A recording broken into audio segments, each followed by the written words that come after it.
My name is Claire Donovan, and on my 73rd job interview, I realized something painful. Some people decide your value before you even open your mouth. The worst part was not being rejected. It was watching 15 years of success disappear because I no longer carried the name of a famous company on my resume. Only 8 months earlier, I had been leading international market strategy for a global corporation. When new investors took over, they quietly removed every experienced woman from senior leadership and replaced us with men from their own network. My severance package looked generous, but it could not replace the career I had spent years building. After dozens of interviews, my savings were disappearing, and every meeting felt exactly the same. Employers questioned achievements that had once earned standing ovations. The interview at Horizon Advisory started no differently. The hiring director, Victoria Hayes, barely looked at me before questioning every accomplishment on my resume. She suggested my international projects sounded exaggerated and implied anyone could invent impressive numbers on paper. I calmly explained how I had developed a market expansion strategy that helped companies enter difficult regions, but she dismissed every answer with another skeptical smile. By the end of the interview, I felt invisible. Then everything changed.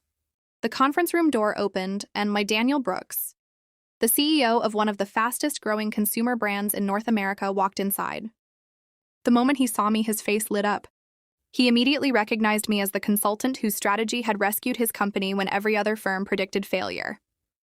In front of the stunned interviewer, he praised my work and explained that his company had doubled its projected growth because of my recommendations. Before leaving, he smiled and asked whether I was joining Horizon because, if I did, his company would gladly expand its partnership with them. The room became painfully quiet. Only minutes after treating me like a fraud, Victoria suddenly praised my experience and offered to fast-track my application for a senior executive position with a salary far above the original offer. Watching someone rewrite reality so quickly made me realize I did not want to work for people who respected opinions more than proven results. That weekend, while staring at the offer letter, I met my former colleague, Naomi Carter, for coffee. She shared an idea that changed everything. Instead of begging companies to recognize our value, why not build our own consulting firm? We invited another talented former executive, pooled our savings, and launched North Star Strategies, a company built on one belief. Great ideas can come from anyone, regardless of age, gender, background, or prestigious job titles. The first few months were brutal.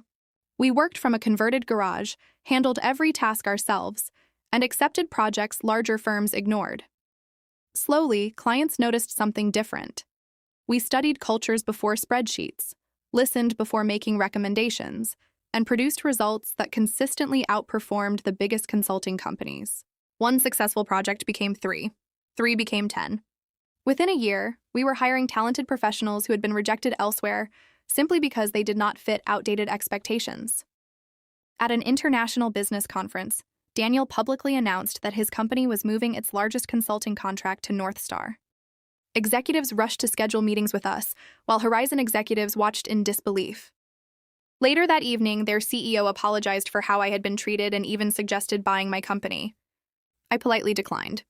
My dream was never to return to the system that underestimated me. It was to build something better. As North Star grew, competitors copied our market strategies, but failed to copy the one thing that truly mattered: our people. We created a hiring system that measured real ability instead of polished resumes. Companies using our approach discovered extraordinary employees they would have ignored under traditional recruiting methods, and our clients quickly outperformed their competitors. Eventually, the same firm that once questioned my credibility returned with another acquisition proposal. This time, I agreed to negotiate under one condition. They would completely transform how they hired talent, replacing assumptions with evidence and creating opportunities for overlooked professionals. They accepted because our results left them no choice. Looking back, I realized success was never my revenge. Real victory came from changing a broken system so fewer people would experience the same rejection I once did. The interviewer who doubted me eventually admitted her biggest mistake was judging people before understanding them. Hearing those words felt satisfying, but the greatest reward was knowing that future candidates would finally be judged by their ability instead of someone else's first impression.